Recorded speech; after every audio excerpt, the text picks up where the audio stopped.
Hello, welcome again to another Little Clips on Big Ideas presentation. This one again is for business owners, and we're going to talk about buy-sells in a very broad brush, and it should be quick and easy.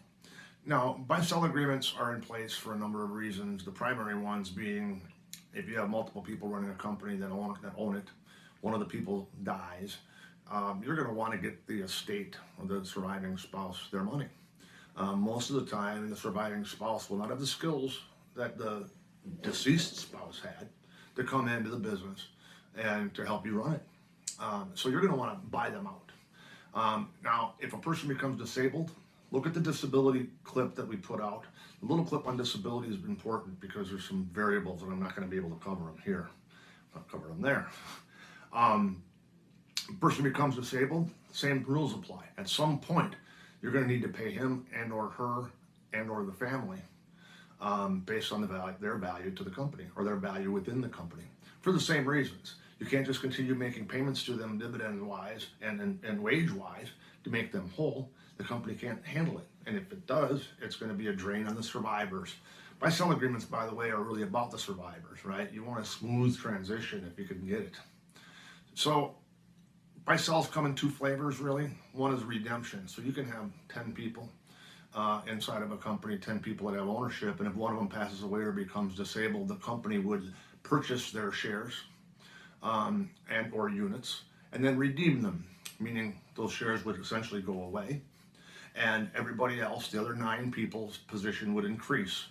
They would own 100% instead of 10 people owning 100%. Of course, that's true if it's 2 people or 13 people.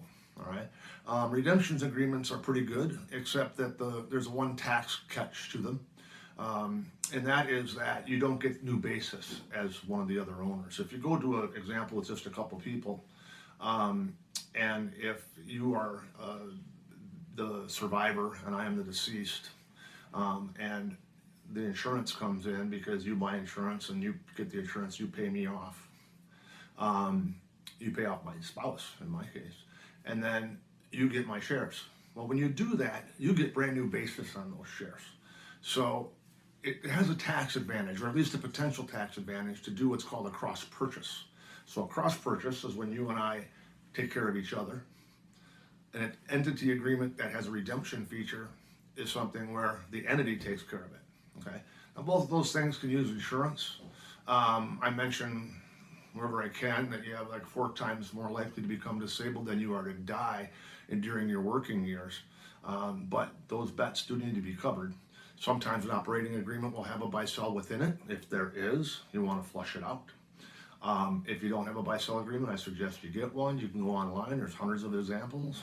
Okay, an attorney should draft it. I'm not one. You can call me at this phone number, or get a hold of the person who sent this to you, the CPA, the attorney, the business broker, etc. Have a great day.